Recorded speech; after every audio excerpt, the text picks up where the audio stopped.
கர்த்தருடைய மகா பரிசுத்த நாமம் ஸ்தோத்திரிக்கப்படுவதாக.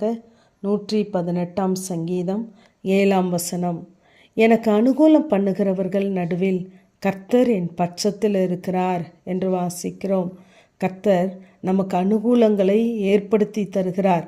ஏனென்றால் அவர் நம் பட்சத்தில் இருப்பதனாலே.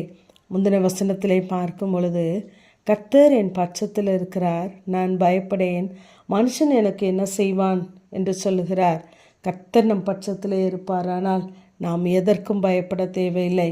மனித கிரியைகள், சத்ருவின் கிரியைகள், எல்லா வன்கண்கள் எல்லாவற்றிற்கும் அவர் நம்மை விலக்கி பாதுகாக்க அவர் நம் பட்சத்திலே நம்முடைய பட்சமாகவே இருக்கிறார். ஆகவேதான் நமக்கு தேவையான அனுகூலங்களை அவர் ஏற்படுத்தி தருகிறார். அதன் மத்தியிலும் கர்த்தர் நமக்காய் நம் பட்சத்திலே நின்று வழக்காடுகிறவராய் இருக்கிறார். தேவன் நம் பட்சத்திலே இருப்பாரானால் தேவன் நமக்கு செய்கிற காரியங்களை சகரியா 9 நாம் பார்ப்போமானால், அங்கு இஸ்ரவேல் ஜனங்களை பார்த்து சொல்கிறார், அவர்கள் பட்சத்தில் கர்த்தர் காணப்படுவார் என்று.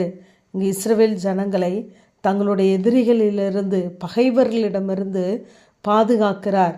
பாதுகாத்த தம்முடைய ஜனங்களை அவர் அங்கு மீட்டு கொள்கிறார். 9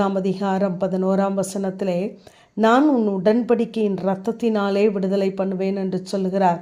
அதோடு மாத்திரமல்ல, நம்பிக்கையுடைய சிறைகளாயிருக்கிற நீங்கள் அரணுக்கு திரும்புங்கள், இரட்டிப்பான நன்மையை தருவேன், இன்றைக்கே தருவேன் என்று சொன்னவர் அவர்கள் பட்சத்திலே அவர்களோடு கூட இருக்கிறவராயிருக்கிறார். அவருடைய புறப்படுதல் எப்படி இருக்கிறதாம்? அவருடைய அம்பு மின்னலை போல புறப்படுமாம். கர்த்தராகிய ஆண்டவர் எக்காலம் ஊதி தென் திசை சுழல் காற்றோடு நடந்து வருவார் என்று நாம் வாசிக்கிறோம். கர்த்தர் தம்முடைய ஜனங்களை பாதுகாப்பதற்கு அத்தனை தீவிரமாய் செயல்படுகிறார். அவருடைய அம்பு மின்னலை போல புறப்படுகிறது. அவர் தென் திசை சுழல் காற்றோடு நடந்து வருவார் என்று சொல்லுகிறார். அவருடைய வல்லமை எத்தனை பெரியது என்பதை நாம் இங்கு புரிந்து கொள்ளலாம். அத்தனை தீவிரமாய், அத்தனை வல்லமையோடு கூட தம்முடைய ஜனத்தின் பட்சத்தில் இருந்து அவர் பாதுகாக்கிறவராய், நடத்துகிறவராய் இருக்கிறார்.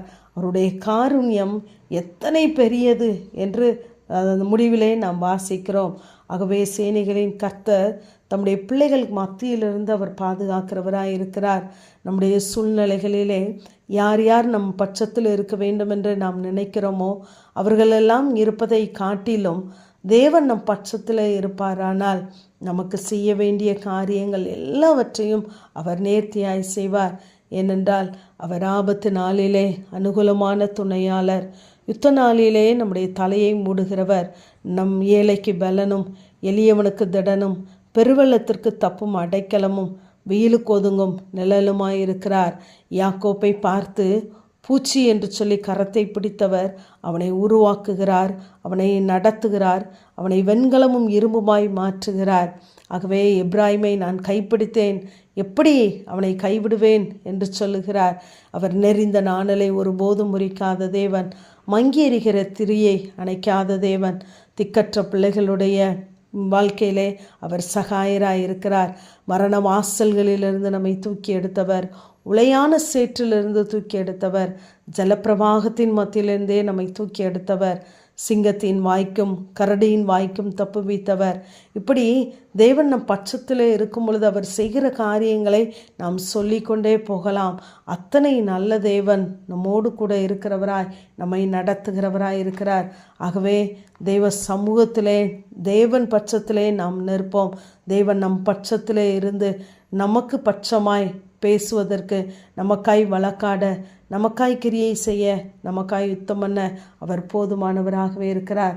ஆகவே நாம் மனுஷனுக்கு பயப்படாதபடி சத்துருக்களின் சரிகட்டுதலை நாம் காண்பேன் என்று சொல்லி அந்த வசனத்திலே முடிக்கிறார். ஆகவே அப்படிப்பட்ட காரியங்களை நாம் பார்ப்பதற்கு கர்த்தர் நம் பட்சத்தில் இருக்கிறவராகவே இருக்கிறார். ஆமேன். ஜெபம். பிதாவாகிய தேவனே, குமாரனாகிய இயேசு கிறிஸ்துவின் நாமத்தின் மூலமாய் உடைய சன்னிதானத்தில் வருகிறேன். எனக்கு அனுகூலம் பண்ணுகிறவர்கள் நடுவில் கர்த்தர் என் பட்சத்தில் இருக்கிறார் என்ற வேத வார்த்தையின்படி எல்லா சூழ்நிலைகளிலும் ஆண்டவரே, பிரதிகூலங்களின் மத்தியிலே எங்களுக்கு அனுகூலமான தேவன் எங்கள் பட்சத்தில் நின்று காரியத்தை நடத்துவீராக. இயேசுவின் மூலம் ஜெபங்கேலும் எங்கள் ஜீவனுள்ள நல்ல பிதாவே. ஆமென்.